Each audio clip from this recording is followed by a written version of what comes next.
Dobrý večer, milí kanálníci, přátelé, sledující, jak chcete.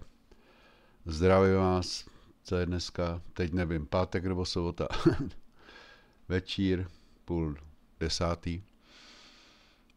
Přišel jsem z hradu, teda z lomu, jo, jsem se trošku občerstvil, aby mi to mluvilo, protože vás čeká zase hodinka minimálně, ale hutné stravy, duchovní, doufám.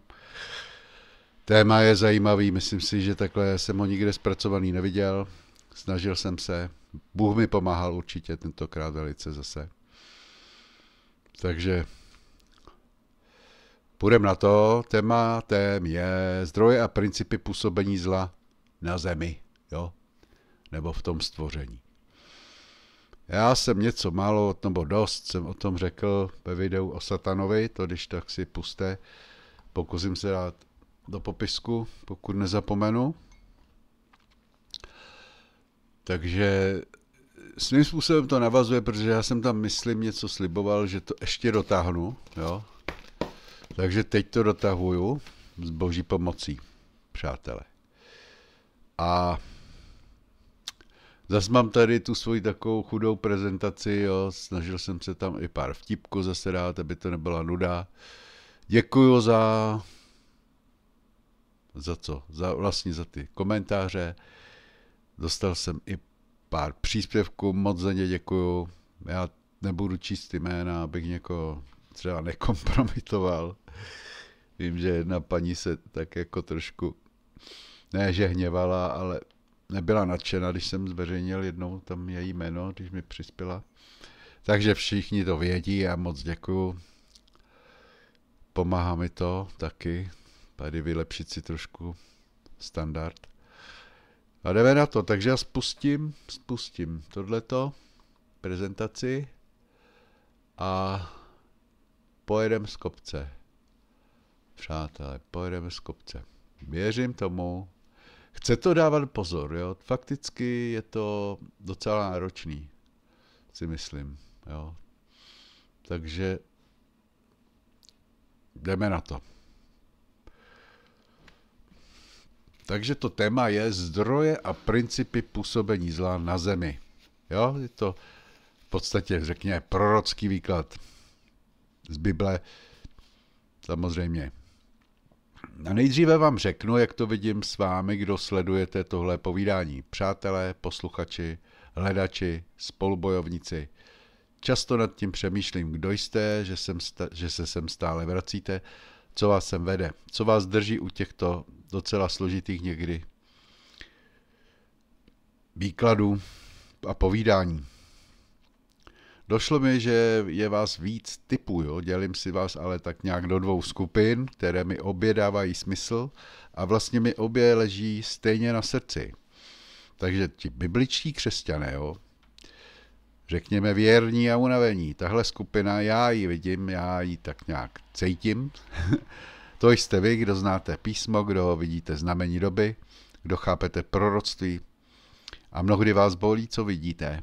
Víte, že jsme už skoro ve finále, nebo ve finále, že jo?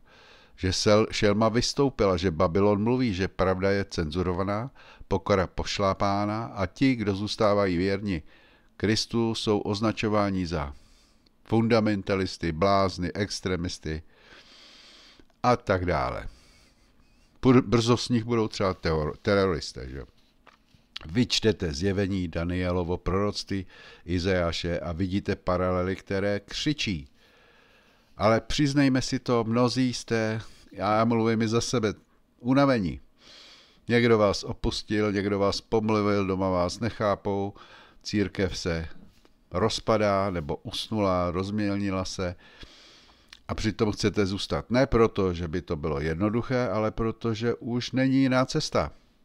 A já vám říkám, vidím vás a vážím si vás. A pak tu máme ty upřímný hledače, zatím bez Bible, ale ne bez smyslu pro pravdu a spravedlnost. Čili ta druhá skupina, asi bych řekl dost větší, než biblisti, je jiná. Vy se nemodlíte, nechodíte do sboru, Bibli nečtete a možná ji i pohrdáte, ale jedno máte. ty čidla duše a ta vám říkají, že něco je hodně špatně. Vy cítíte, že tenhle svět nejen kolabuje, ale lže. Že systém, média, školství, věda, medicína, všichni lžou. A že se to dělá systematicky, sofistikovaně, dlouhodobě. Možná jste zkusili kdeco, ezoteriku, channeling, mikrodávkování houbiček, karmu, vím já co. Ale víte, že skutečná odpověď pořád chybí. A když pak narazíte na moje videa, možná vás štve, že příliš mluvím o Bibli, o Bohu, ale třeba to doposlechnete a často napíšete, hele, já na tohle moc nejsem, ale to, co říkáš, něco na tom je. A já vám říkám, vážím si vás, protože hledáte a kdo hledá, najde. A co máte společného? Tyto dvě skupiny, věřící i hledající, nejsou zas tak rozdílné, jak by se mohlo zdát. Obě totiž cítí tlak, obě vnímají tu temnotu, obě vidí, že svět se mění nikoli k lepšímu. A co víc, obě mají hlad po pravdě. Ne po náboženství nebo naleštěném kázání, ale po pravdě, která má sílu. Proniká duši, budí svědomí a přináší pokoj i v chaosu. A proč to celé říkám? Protože tohle povídání o zlu, o duchovních silách, o démonickém vlivu, o manipulaci, o systému šelmy, to není jen pro bibličkáře, pámbičkáře, je to i pro vás, hledače. Chci, abyste věděli, že existuje smysl, že zlo má jméno, původ i konec a že existuje pravda s velkým P, která není jen teoretická a není jen teorie, je to osoba a že až ji poznáte, nebudete schopni jinak. A vy, kdo už ji znáte, neochabujte, neusněte. Není čas. Ale ani si nezoufejte, Bůh o vás ví. Pokud mě posloucháte, není to náhoda. Ať si z kterékoliv skupiny, tohle je prostor, kde se mluví pravda. A já za to ručím, že se tady říká pravda. Takže si dáme úvodní otázku. Proč je zlo dnes tak silné, viditelné a beztrestné? Působí zlo jako duchovní mocnost nebo jako lidská volba? Nebo obojí? Jaký je podíl satana, démonů, lidí a systému? Původ zla ne Bůh, ale lži a vražda od počátku. Satan nebyl padlý anděl, ale vrah od počátku. Bůh ho nestvořil jako anděla, který se nějak pokazil, ale jako bytost, která od prvních okamžiků lhala, odporovala pravdě a usilovala o destrukci. Vy jste z otce ďábla a chcete dělat, co si váš otec přeje. On byl vrah od počátku a nestal v pravdě, protože pravda v něm není. Když mluví lež, mluví ze svého, protože je lhář a dokonce otec lži. Jan 8.44. Tedy Bůh nestvořil satana jako chybného anděla, ale jako součást plánu, ne kvůli tomu, aby škodil, ale aby testoval, aby zkoušel. Měl funkci odpůrce, žalobce, prověřovatele a až lidská vůle a neposlušnost mu dala více prostoru, než bylo určeno. Zlo tedy nemá svůj vlastní počátek Bohu, ale vzniká jako následek odmítnutí pravdy a světla. Kde není Bůh, tam nastupuje lež a duchovní vákum se ihned zaplní temnotou. A zlo působí z několika zdrojů. Duchovní mocnosti zla, síly neviditelné. Satan a démoni, inteligentní duchovní bytosti, které nenávidí světlo, pravdu a člověka. Nejsou všude, ale skrze lidi, média, systém, zvyky, zlozvyky jsou rozšířeni jako jed.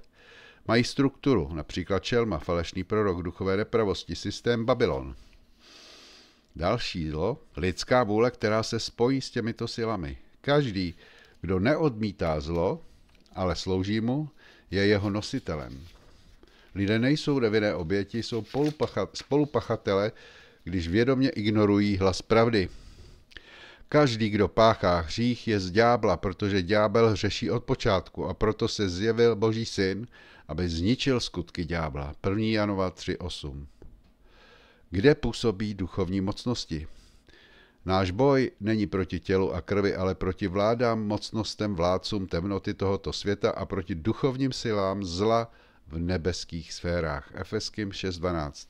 Tedy zlo není jen ve fyzických lidech, ale v duchovním pozadí, které se projevuje skrze vlády, zákony, média, technologie, běžné zvyky.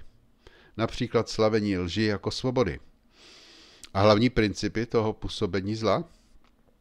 Čili lež místo pravdy, strach místo pokoje, sebeuctívání místo Boha, manipulace místo svobody, ztráta rozlišování, černé je vydáváno za bílé, rozklad vztahu, rodina, církev, národ a tak dále.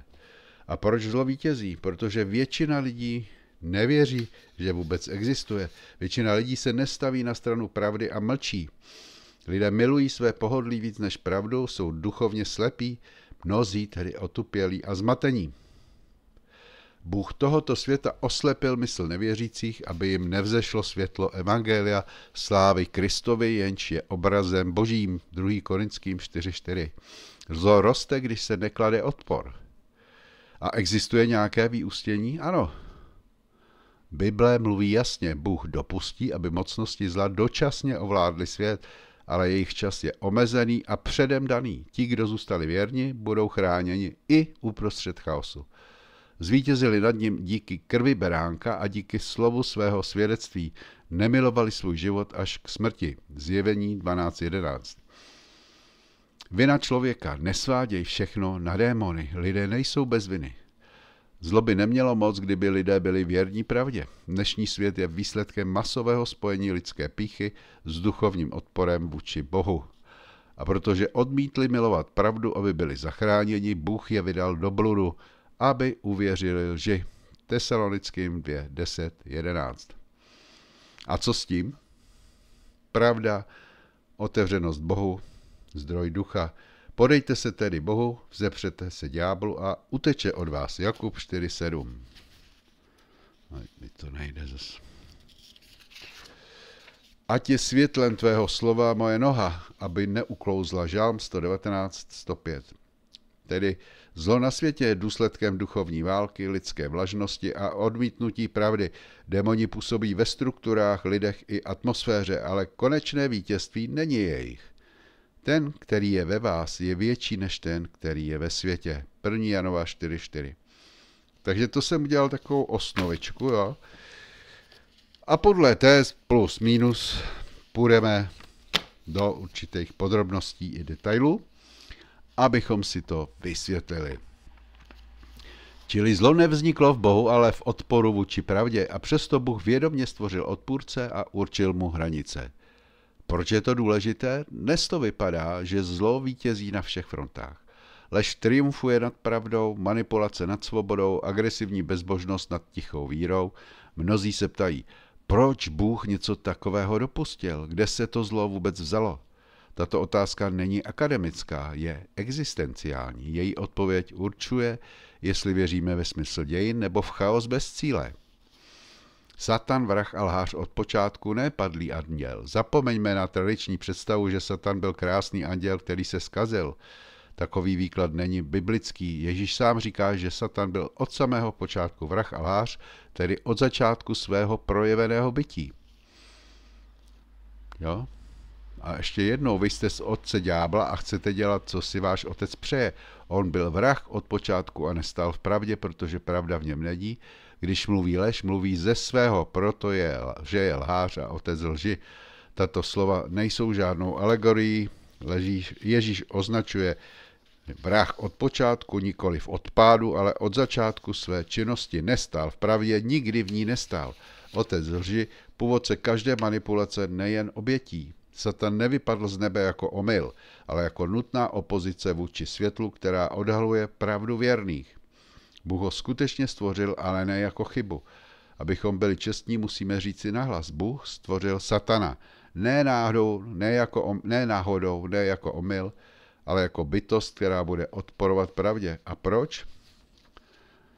Izajáš 45.7. Já vytvářím světlo a tvořím temnotu. Působím pokoj a tvořím zlo. Já, Hospodin, činím všechny tyto věci.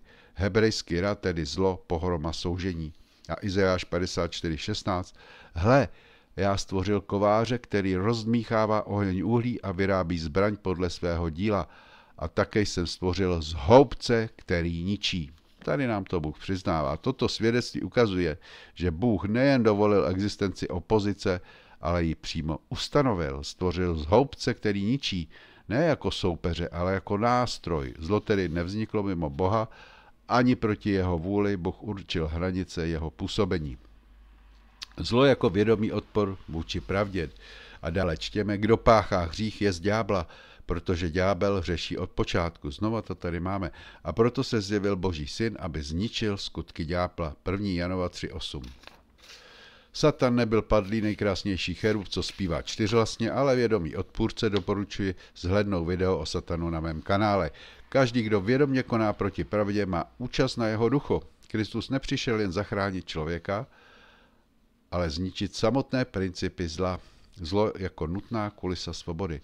Bůh nestvořil zlo jako hřích, ale umožnil jeho přítomnost jako kontrast vůči světlu, jako síto věrnosti, jako duchovní test. Bez možnosti volby není láska svobodná a bez skutečné alternativy není volba vůbec. Věděl, že někteří padnou, ale věděl i to, že jiní zůstanou věrní až do smrti a tím oslaví jeho spravedlnost. Čili zlo se nezrodilo v Bohu, ale s jeho vědomím. Bůh stvořil odpůrce, rekapituluju, ne jako svého soupeře, ale jako nástroj rozlišení a zkoušky. Kristus přišel, aby tento odpor rozdrtil a očistil lidi, kteří poznali pravdu. Ten, který je ve vás, je větší než ten, který je ve světě. 1. Janova 4.4. Co jsou démoni, odkud pocházejí, jak se šíří a co chtějí? To je další téma, přátelé. Démoni nejsou výplod středověku, ale inteligentní duchovní realita.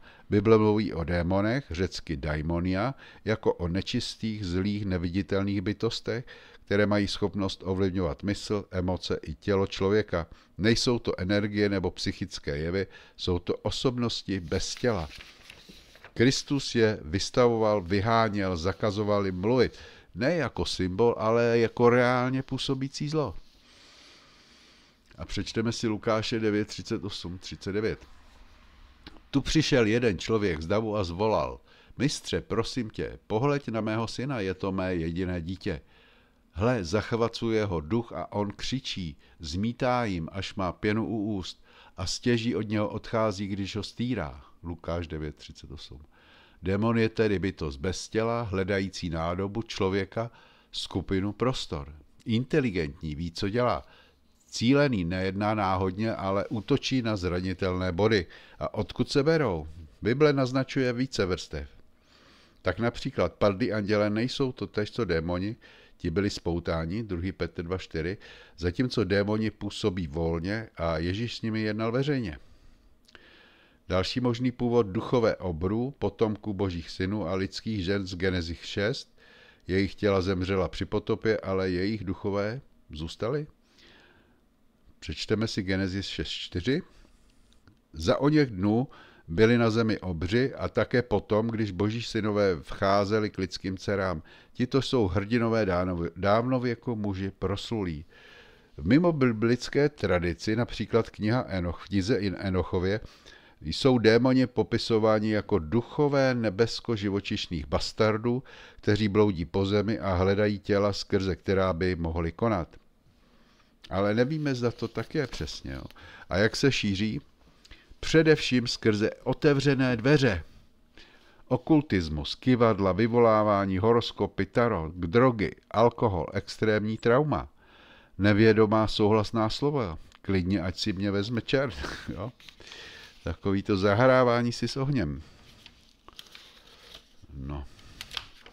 Hněv, nenávist, zahořklost, strach, to všechno.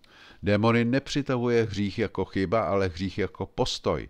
Otevřené rány, ať už v dětství nebo v dospělosti, jsou jako pozvánky. Příběh, teď vám přečtu ilustrativní příběh, který se stal. Na začátku to byla jen teta a její kyvadlo. Známý člověk z Maloměsta mi kdysi vyprávěl, že když byl malý, měla jejich teta na chalupě kyvadlo. Zjišťovala s ním, jaký má člověk tlak, jaké má aura, barvy, co si myslí pes a kdy přijde pošťák. Z legrace to zkoušela i s ním. Po letech, když ten chlapec dospěl, zjistil, že už nemůže spát, cítí v pokoji cizí přítomnost, že se mu opakuje stejný sen, že někdo cizí mu šeptá do ucha a že jeho vztahy padají jeden za druhým, aniž by chápal proč. Až později, když na něj někdo vztáhl ruku ve zlosti, v jeho očích prý viděl jiné oči. Tam pochopil, že teta neotevřela hračku, ale bránu a že on v té bráně zůstal jako dítě, nevědomý svědek, pozdější nosič. Tento příběh je typický. Démoni se často předávají jako štafeta skrze hru, zvědavost, banalitu, ale důsledky přijdou později v psychice, vztazích, spánku, rozhodování. Co chtějí? Tito démoni nechtějí zábavu, chtějí moc a hostitele, chtějí manipulovat rozhodnutími, rozložit duši, ničit obraz Boží v člověku a nakonec vytvořit člověka, který už nebude lidský, ale naplněný temnem. Když nečistý duch vyjde z člověka, chodí po vyprahlých místech a hledá odpočinek. Nenalezne-li ho, řekne, vrátím se do svého domu, odkud jsem vyšel, a vezme sebou 7 jiných duchů horších než on. Píše se v Lukáši 11:24 až 26. Čili démoni nejsou energie, ale osoby bez těla, mají původ v duchovním znetvoření, možná od doby potopy, hledají prostor, ne všude mohou působit, když dostanou svolení, zamoří mysl, vztahy, celý prostor. Jejich cíl je rozložit člověka zevnitř a pohltit ho duševně i duchovně. Nejsilnější obrana je v Ježíšově jménu, autoritě a bdělosti, nikoli však formální. A kde sídlí démonické síly? Jaký mají dosah? Démoni nejsou všude, ale mají síť a přístup tam, kde je jim dovoleno. Bible jasně ukazuje, že duchovní zlo není nahodilé, má strukturu, organizaci, strategii, nejsou to náhodně poletující duchové, je to řízený systém. Efeským 6:12 to potvrzuje. Náš boj není proti tělu a krvi, ale proti vládám, mocnostem, vládcům temnoty tohoto světa a proti duchovním silám zla v nebeských sférách. To znamená, démoni nepůsobí ve vakuu, ale v rámci duchovní hierarchie. Některé síly ovládají lidi, jiné místa, jiné celé struktury rodiny, města, vlády, církve. Nebeské sféry, řecky epourania, nejsou nebe, kde je Bůh, ale neviditelný duchovní prostor nad námi. Jo? Tedy jsme četli vládcům temnoty tohoto světa a proti duchovním silám zla v nebeských sférách. Čili nebeské sféry epourania nejsou nebe, kde je Bůh, ale neviditelný duchovní prostor nad námi. Jejich cílem je vládnout ze vzduchu, jak říká Pavel jinde, Efeským 2:2. Dříve jste žili podle běhu tohoto světa, podle vládce mocností vzduchu, ducha, který nyní působí v synech neposlušnosti. Démoni působí především skrze lidskou mysl, city, tělo a prostor. Nevstupují jako duchové do lidí jen tak. Hledají zranění, například trauma z dětství, opakované hříšné chování, zášť, vztek, závist, sexualita, okultismus, únavu, vyčerpanost, spánkovou deprivaci, vztahové prostředí, kde je zmatek, manipulace, nedůvěra a strach. Často se maskují jako změny nálad, nemoci bez příčiny, podrážděnost bez důvodu nebo i extrémní submisivita a týrané chování jako klam. A řekneme si další příběh. Stařenka, která se náhle změnila. Jedna žena mi psala, že pečuje o svou matku 87 let. Nikdy nebyla zlá, ale v posledních letech se z ní stala zcela jiná osoba. Nešlo jen o stáří. Každý večer začala mluvit urážlivě, pronášela podivné věty a když se její dcera modlila nahlas, stará žena začala vít jako zvíře. Mluvila o tom s psychiatrem. Ten jí předepsal antidepresiva, no jak jinak. S pastorem si promluviti nechtěla. Prý by ji měl vyhnat taky. V tu chvíli pochopila, že má doma něco víc než starou paní s demencí a začala se modlit každý den se jménem Ježíš, ne za uzdravení, ale za ochranu. Po týdnu vít přestala, po měsíci přišla prosba, přečti mi něco z Bible. Zlí duchové využívají psychicky i fyzický útlum, aby se dostali k duši. Když se člověk stane pasivním, odevzdaným, zlomeným, duch temnoty nezaváhá. Není to posedlost, je to pronikání, které se maskuje za nemoc, slabost nebo stáří. Ale jak vidíme v příběhu, moc Krista působí i přes slabého člověka. Stačí, aby někdo vytrvale nesl jméno Ježíše do prostoru a duch, který dřív vládl, ustoupí. Démoni mohou ovládat celé prostory, domy, ulice, instituce, města. Kristus narazil na regiony, které byly posedlé. A čtu z Bible. Přišli na druhou stranu jezera do krajiny Gerasenských a jakmile vystoupil z člunu, vyšel mu naproti člověk s nečistým duchem. Bydlel mezi hroby, nikdo ho už nemohl spoutat ani řetězy, jo? To jsem zkrátil, Marek 5.1.5. A zde je posedlý jedinec, ale i znečištěné území, ten Gerasenský kraj, pohanský, okultní, němž se zabývali chovem prasat, zakázaným zvířetem. Jo? Dnes by se to projevovalo třeba takto. Dům, kde nikdo nemůže spát, ulice, kde se dějí nehody, budova, kde vždy vznikají konflikty, instituce, která i přes výměnu lidí pořád ničí životy. Démoni působí nejen v osobě, ale i v prostoru, jak už jsem řekl, kde byli vítáni. Takže to shrnu zase, démoni sídlí v duchovní oblasti nad námi a působí skrze prostor, lidi i systémy. Jejich přístupové body jsou zranění, hřích, útlum, únava a další. Mohou dlouhodobě ovládat i prostor, domy, oblasti, kde se usídlili. Ale Kristovo jméno a vytrvalá víra narušuje jejich působení. Není třeba se jich bát, jen jim nezůstat otevřen. A jak působí démoni a Satan, konkrétní metody vlivu na okolí? Zlo neútočí vždy jako zjevné. Většinou přichází tiše, podprahově, přes myšlenku, náladu, reakci. Démoni totiž nejsou jen síly ničení, ale v první řadě síly klamu, záměny, posunu reality. Jejich hlavní strategie není zjevná posedlost, ale nepozorovaný vstup. Bible ukazuje, že démoni jednají s cílem vyvolat v člověku chaos, myšlenkový, emoční nebo vztahový, zasahují duši, tělo i prostředí. Nečistý duch se neřídí logikou, řídí se duchovní slabinou oběti, kterou dokáže odhalit. Vždy míří na slabinu, na moment únavy, na nezacelenou bolest, na hříšný vzorec, který zůstal v člověku skrytý jako díra v brnění. Několik biblických příkladů ukazuje, jak démon působí v konkrétním čase a prostoru. V Lukáši 22.3. Tehdy Satan vstoupil do Jidáše, zvaného Iškariotský, který byl jedním z 12. Vstoupil to neznamená, že Jidáš byl zcela mimo kontrolu. Znamená to, že dal prostor, dovolil působení Satana. A duch temnoty toho využil. Motiv byl rozčarování, zklamání a to je přesně jedna z běžných bran, kterými démon vstupuje. Člověk si řekne, to nemá cenu, změním směr, vyměním světlo za něco jiného. Šlo tam o ty peníze, že jo. On byl Jidáš docela na prachy. Petr mu řekl, nikdy se, teďka jdeme na jiný příklad. Jo, Matouš 16, 22, 23. Když mluvil Petr s Ježíšem. A Petr mu řekl, nikdy se tobě to nestane, ale on se otočil a řekl Petrovi, jdi mi z cesty, Satane, jdi si mi kamenem úrazu, protože nemyslíš na věci boží, ale na věci lidské. Tohle Ježíš řekl Petrovi. Tady to byl mučetník Petr, ne posedlý vrah, ne pohan, ale v tu chvíli skrze něj promluvil duch, který chtěl zamezit cestě kříže.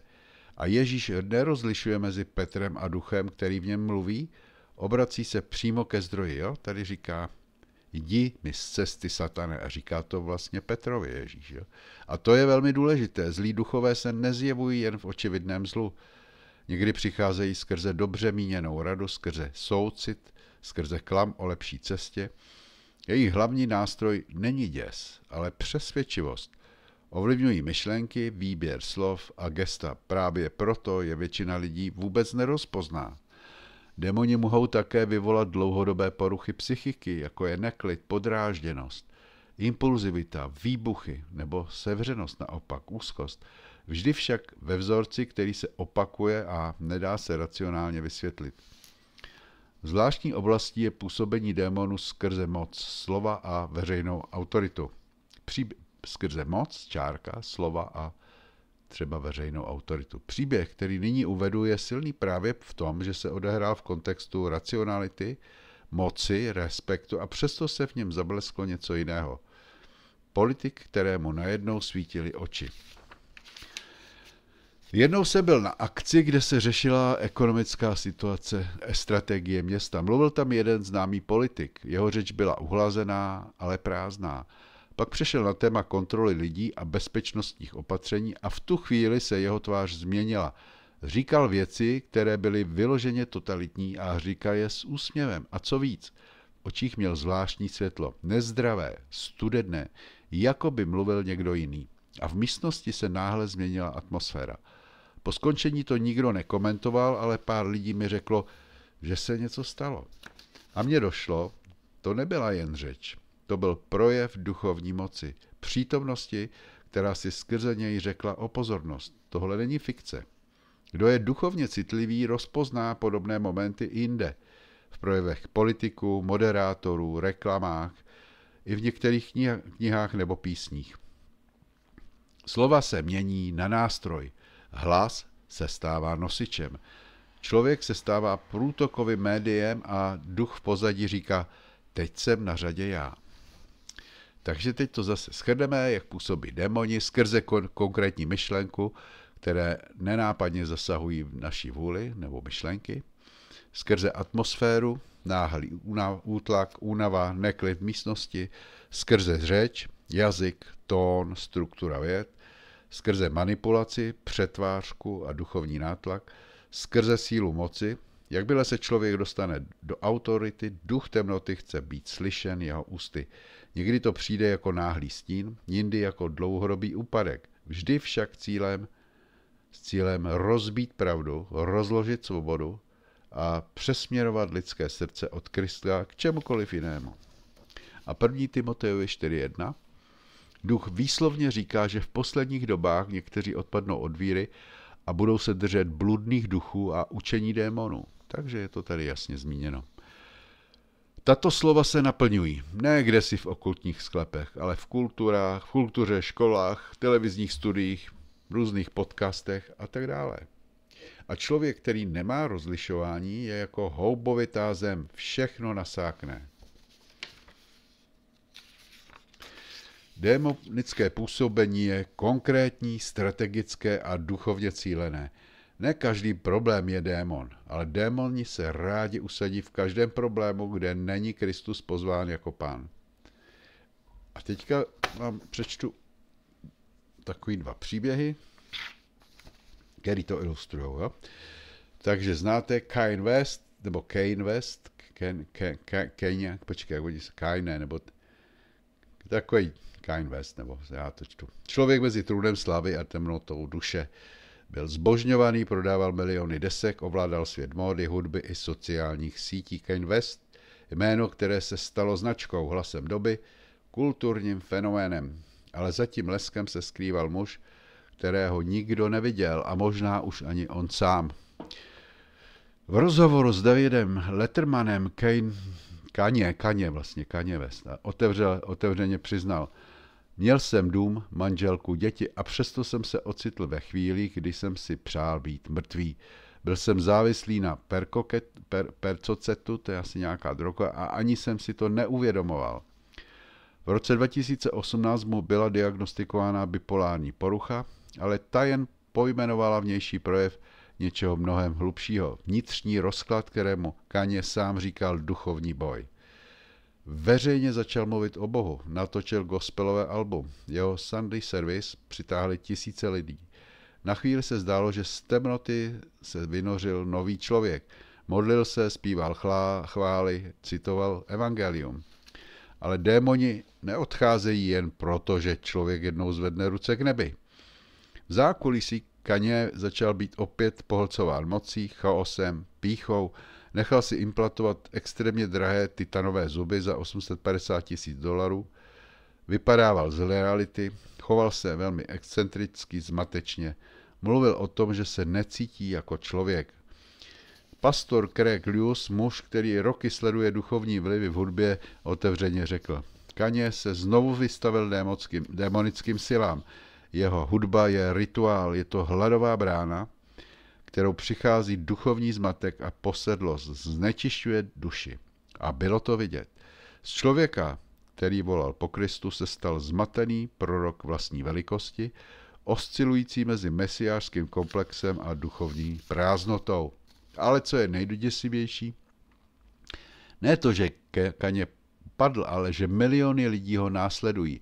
Sledují, napodobují, opěvují, aniž by tušili, že jdou ve stopách člověka, kterého už netvoří láska, ale neviditelné síly temnoty. Kaně se možná stále někde uvnitř snaží volat o pomoc. Možná Bůh ještě nezavřel dveře, ale z lidského pohledu je to výstražný příběh, že sláva bez pokory, víra bez vytrvalosti a duše bez Krista vedou k tomu, že člověk přestane být člověkem a stane se nástrojem v rukou sil, které neslyší prosby, jen smlouvy. A další příběh. Arnie Cheney Johnson. To už je starší věc. Když si tě démon vybere? Ten den začal jako každý jiný. Arne, tichý, obyčejný mladý muž z Connecticutu, šel se svou přítelkyní a její rodinou za prací do klidného domku na kraji města. Žádná hudba, žádný okultismus, žádný zájem o temné věci. Ale temnota si nevybírá podle zájmu. Někdy si tě vybere, protože si poblíž. A Arne byl příliš blízko. V domě jeho přítelkyně se už týdny děly podivné věci. Její malý bratr David začal křičet ze spaní, mluvil cizími hlasy, říkal věci, které jako dítě nemohl znát, viděl muže se spáleným obličejem, slyšel kroky a hlavně jeho tělo se začalo chovat tak, jako by patřilo někomu jinému. Rodiče ho zoufale vzali k psychologům, ale žádný lék nezabíral. Nakonec zavolali na pomoc manžele Eda a Lorraine Warrenovi, známé vyšetřovatele paranormálních jevů. A ti potvrdili. David je posedlý. Začaly exorcismy, několik kněží, modlitby, kříže, svěcená voda. Ale démon se nevzdával. A pak, během jedné z modliteb, David najednou zmlkl, upřel oči na Arneho a řekl proroctví. Přijde si pro něj, teď je jeho. Arne se tomu zasmál. Mladý muž, silný a rozumný. Měl plány, chtěl se oženit, postavit si dům, žít poctivý život. Ale od toho dne se všechno změnilo. Začal trpět výpadky paměti. V jeho očích se objevoval jiný pohled. Občas se choval tak, jak jeho blízci nikdy neznali. Jako by to prostě nebyl on. Až jednoho dne se to stalo.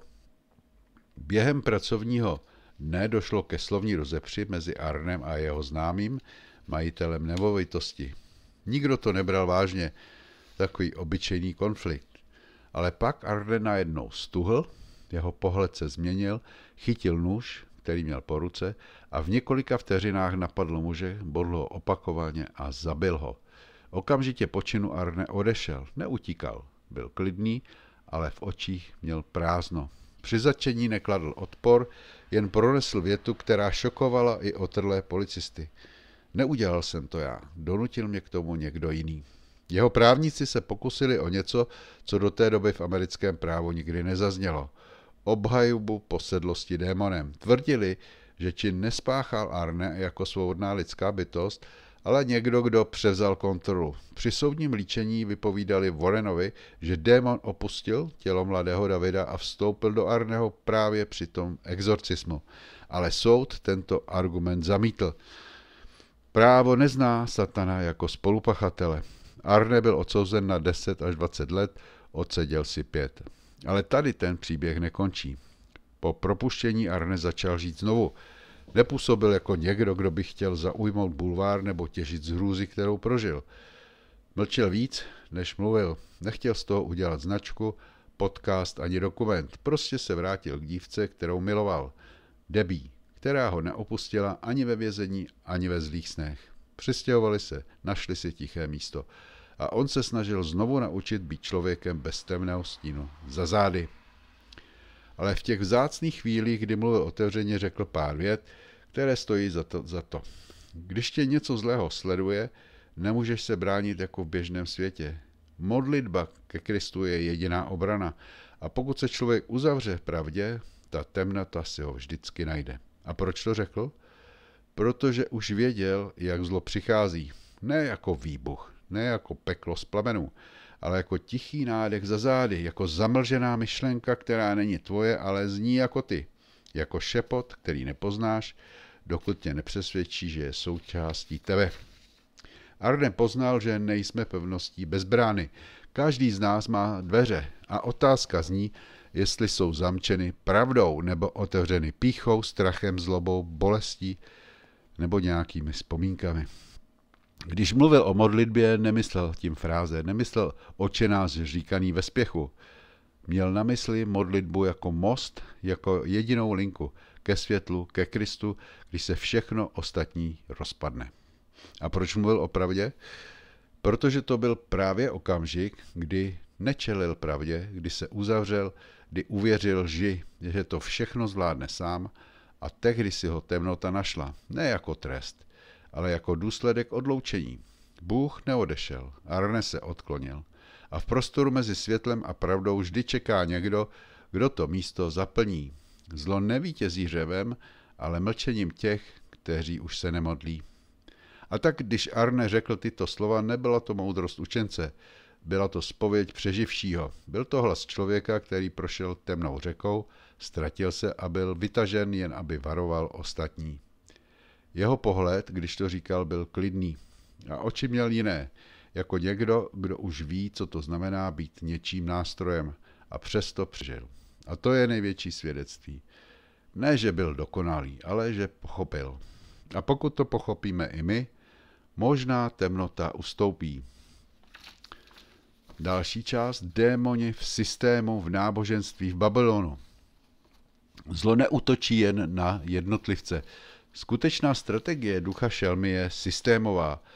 Je to Babylon, duchovní i politicko-náboženský komplex, v němž démonické síly ovlivňují národy, autority, ekonomiky, církve i technologie.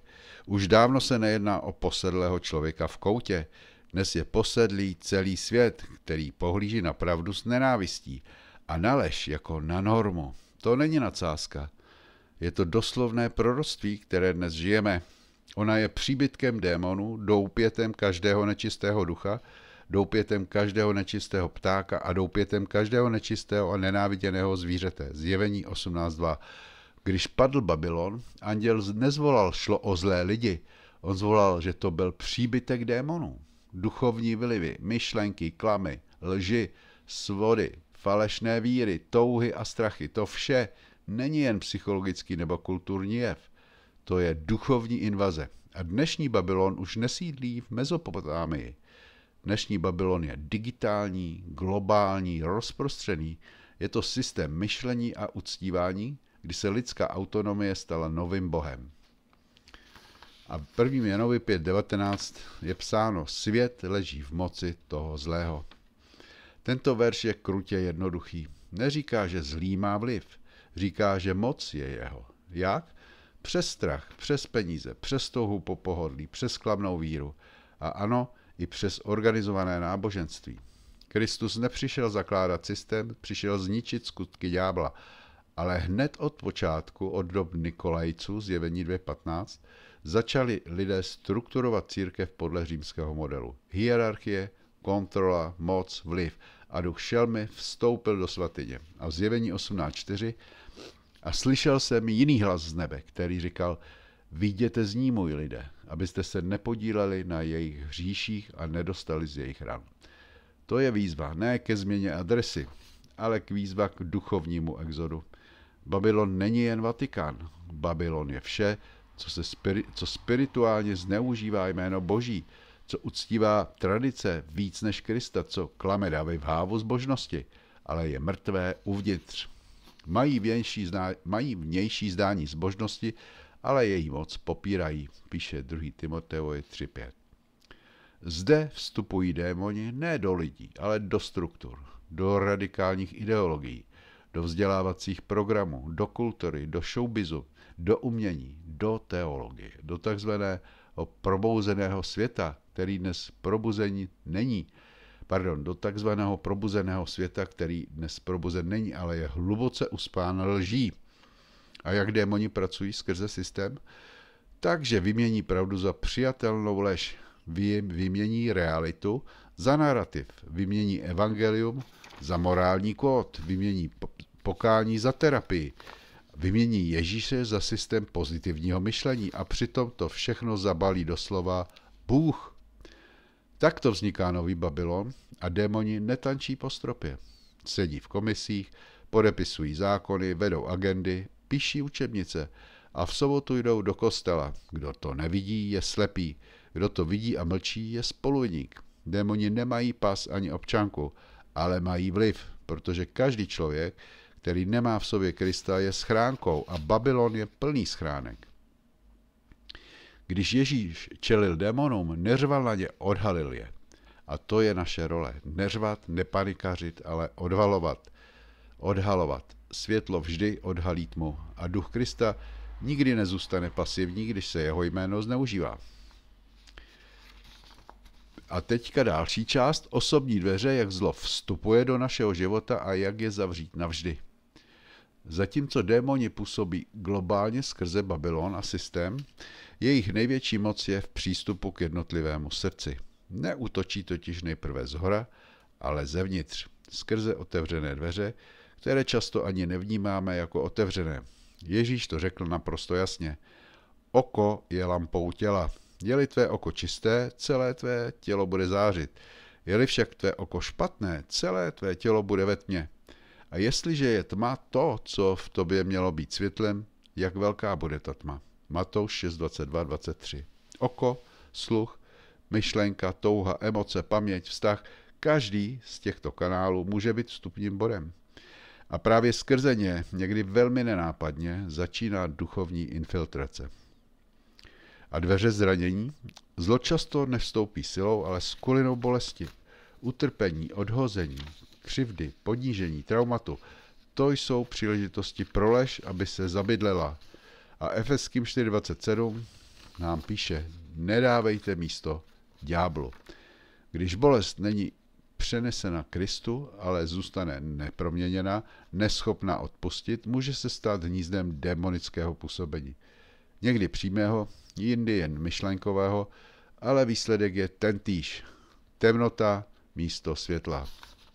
Tedy není třeba dlouze vysvětlovat.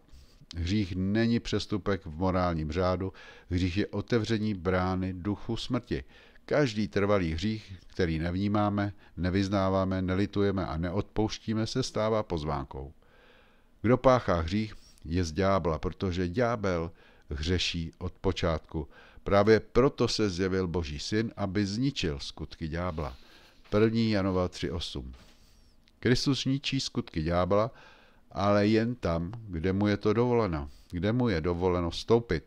Tam, kde je hřích milován, obhajován a chráněn, tam duch zla zůstává jako nájemník a nevystěhuje se, dokud nedostane výpověď autoritě Krista. Dveře okultismu a duchovního kompromisu.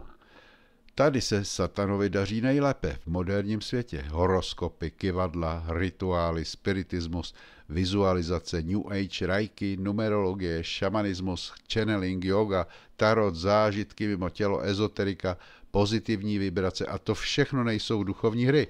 Jsou to právě ty dveře.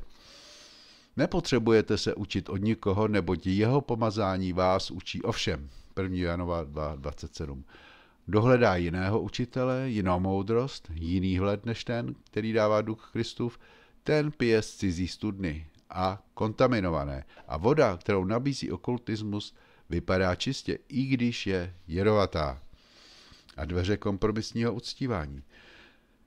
Ne vše, co se nazývá uctívání, je vedeno Bohem. Mnohé tzv. Křesťanské písně, konference, kázání nebo prorocké slovo je směsí pravdy a svodu.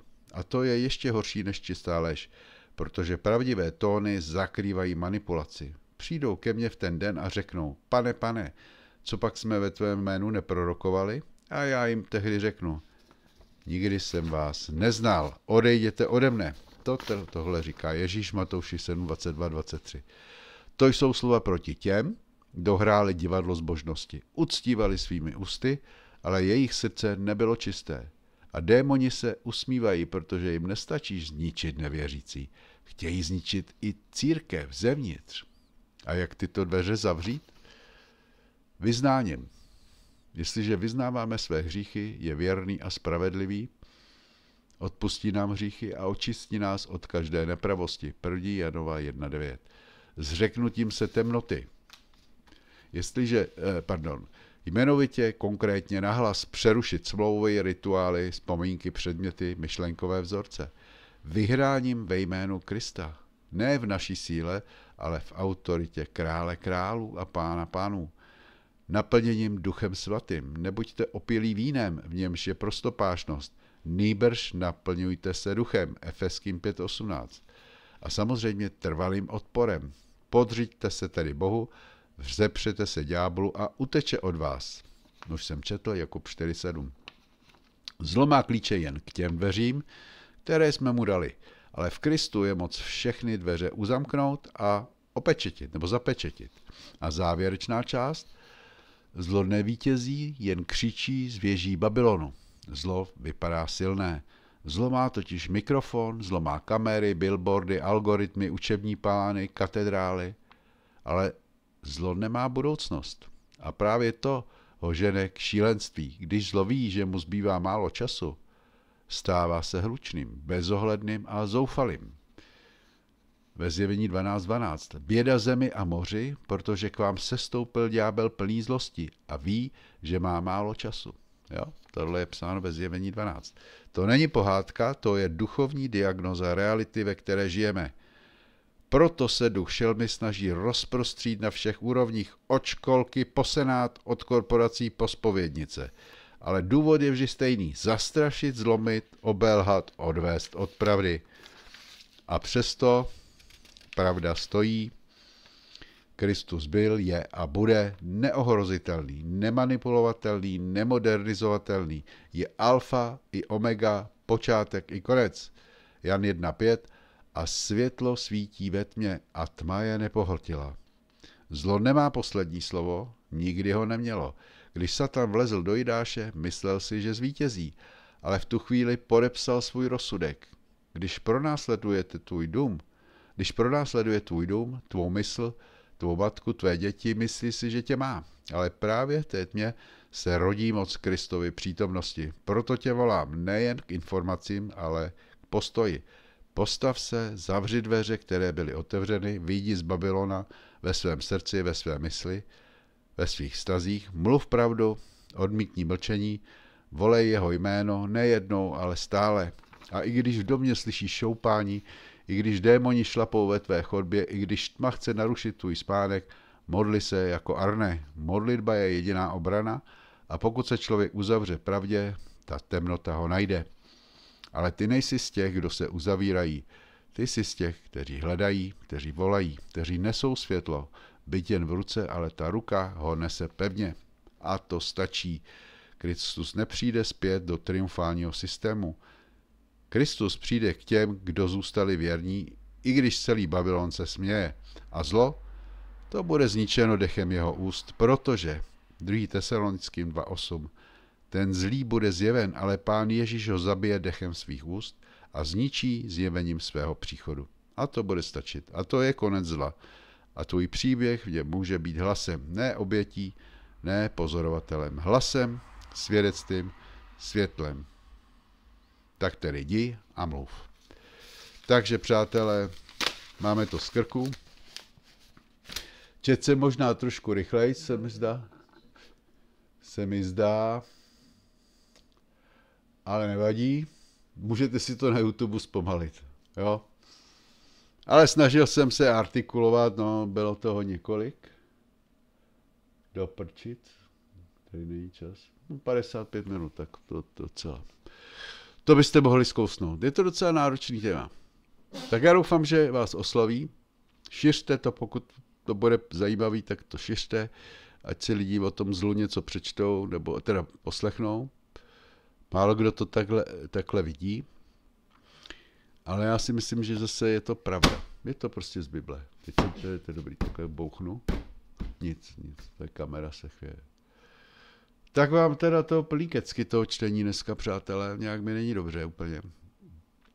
A takže se s váma loučím, děkuji vám za pozornost, doufám, že mi napíšete a zase brzy nashledanou. Připravené mám takových témat, ale vždycky to čtení. to mě prostě dodělá. Jako. Musím se jako hrozně snažit, abych byl pozorný, jo. Stejně se do toho zamotám, nebo moc zrychlím, jo. Není to prostě moje parketa ani trochu. Tak ahoj, ať vám Pán Bůh nadržuje všem. Takhle, ahoj. Nějaký úsměv taky, že no, dneska jsem nějaký křičovitý.